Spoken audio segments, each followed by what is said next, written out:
Welcome Exiles to my Giga Guardian 2.0, a spiritual successor to one of my favorite builds from a few leagues ago.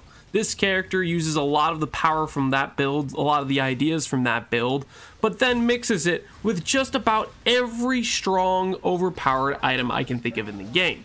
If you're somebody who likes to think the thoughts of I'm dirty, I'm nasty, I'm unethical, this build could be for you. If you potentially are thinking to yourself, I like to play a build that makes me want to take a shower, this build would be the build. I can't tell you how much while playing this character I thought I need to take a shower because of how dirty I truly am for abusing these mechanics.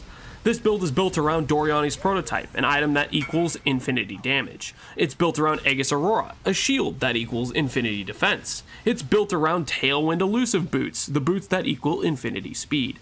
All of the items that just seem, that's a little unethical. If that's what it makes you think, it's probably on this character. We're using Spark, the skill that hits everything on the screen and deals more single target than most other skills in the game. You just might be thinking to yourself, yeah, this character just kind of abuses a lot of stuff, and that's exactly what it is. It also is a character that gave me an existential crisis. While I was playing it late last night, grinding out currency for my next upgrades on the character, I started to think thoughts like, what am I doing with my time? This character destroys everything in the game, yet I am sitting here grinding currency to upgrade it. For what purpose do I serve in the universe to spend my time to delete Minotaur in a quarter of a second instead of half a second? Is that really a good use of my time? These questions were gnawing at me, until eventually I broke.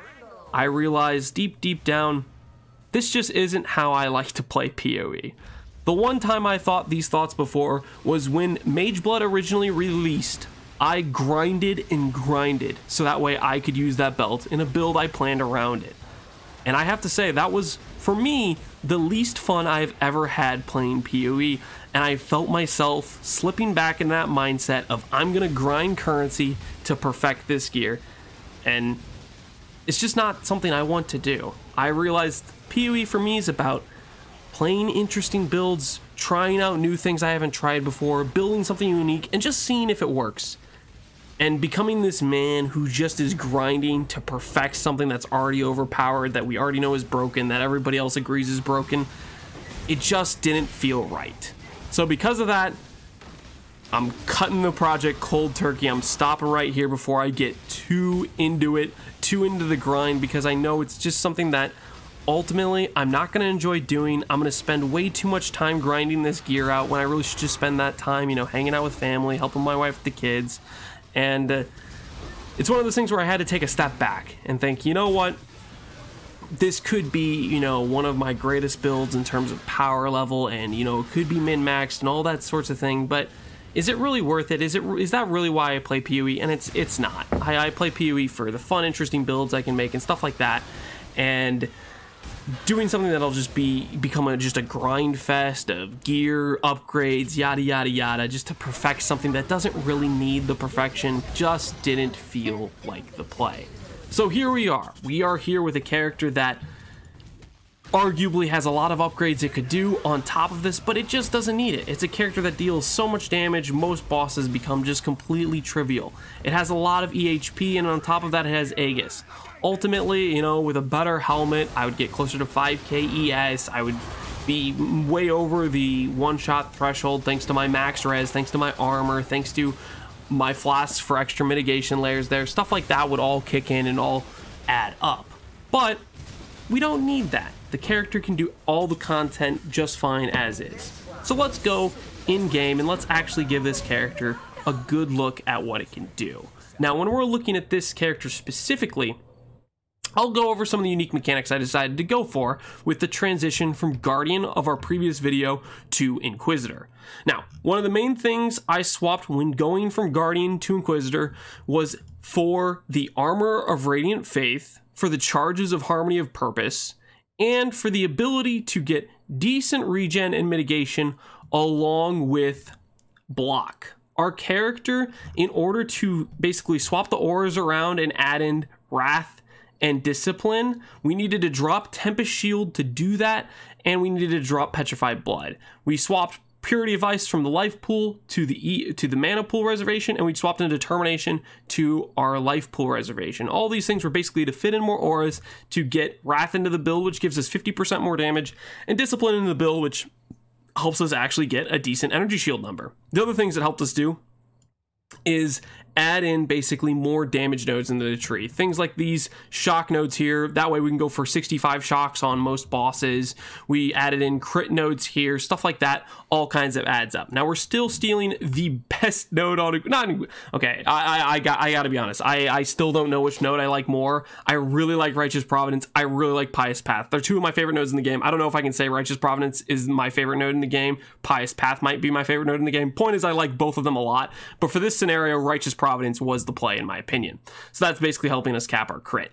Now, other things we're doing with this character that are kind of unique or interesting is we're actually using a Death Rush ring, and we're using a Writhing Jar with Replenishing Remedies and Trader Keystone. The Trader Keystone gives us flask charges based on our empty flask, and this gives us flask charges for our Writhing Jar. Now, why are we doing this? It's pretty simple. These worms give us something that we can kill during a boss fight. Adrenaline is a buff that you normally don't get outside of mapping, but when you can kill these worms, all of a sudden, you have something that gives you adrenaline on kill and onslaught on kill. So it's something where we can be in a boss fight, we can proc these worms, and we get both of these buffs with pretty good uptime because I can proc them whenever I'm about to actually do damage to a boss. So that's why I'm doing that. That's why I'm wearing these items. Ultimately, min-maxing the build, we would have eventually swapped out of a Death Rush to a Life Reservation Kalandra ring, which would allow us to drop some of our reservation stuff, switch some nodes around. It's a long story, but suffice to say, for the time being, Death Rush I thought was some cool tech with Writhing Jar and Onslaught on Kill, which we could get in a Brutal Restraint, but for me personally, I have it on my Washer's Eye. Ultimately, Brutal Restraint would be a better place to have it, and that was something I was going to min-max for eventually, but I never got around to, right? Other things we're doing with this character is we're using Torrent's Reclamation. This is just kind of a feels-good belt that gives 10% action speed most of the time it's up. It also comes with attack speed, recovery rate. It's just a pretty solid, well-rounded belt, and you can get some pretty cool corruptions for not too much currency. I spent, I think, 3 or 4 or 5 divines on this. I can't remember exactly. It wasn't crazy expensive, but it came with crit multi, determination effect, stuff like that. It's a solid belt. Ultimately, if I was going to min-max this build, I think I would eventually go for a Headhunter. This is the sort of build where you can stomp on a boss while wearing a Headhunter, so why not just wear a Headhunter so that way when you're mapping, you are just a literal god sort of situation. But Headhunter is also a 200 divine belt. Very expensive, would have taken a while to grind that currency, probably a couple more days of grinding set sort of situation. Other things we do in this build that I haven't basically mentioned before is we're actually capping our block with Glancing Blows block without Tempest Shield, and we're doing this through a few different sources. Blue Nightmare here, when I'm grabbing these nodes, gives about 8 spell block, I believe. So that helps us cap our block. We get spell block here, and then we get the other block we need from Mage Hunter and Conjure's Wall on both of our jewels here. Between all of these sources of block and the block we're getting from our Guardian, we actually cap our Glancing Blows block. So you'll see we're at 75-75 for our block nodes, and that means the block feels pretty good where we get the damage reduction from Glancing Blows, and then we get the return on our energy shield pool from Aegis Aurora. We get about, I want to say 1600 ES every single time we block, so unless the enemies are hitting us really, really hard, we basically never die, is how Aegis Aurora really operates. You get hit with enough damage that penetrates, or damage that hits you really hard with lightning and your armor isn't enough to mitigate. Yeah, we can die, but it's pretty rare. Now, I think that covers most of the change we did here. This build is really tight on passives. I had a hard time deciding what I wanted to put my passives into because I'm next to so many good passive point investments. Things like Sanctum of Thought's really solid. Things like Harrier, felt bad to not grab that. Things like this wheel here for melding, stuff like that. I had to make some hard choices on dropping stuff. Right now, we could have an Energy Shield Leech in our build if we just spent 2 passives here, and I had a hard time figuring out whether or not I wanted to spend the 2 points or not.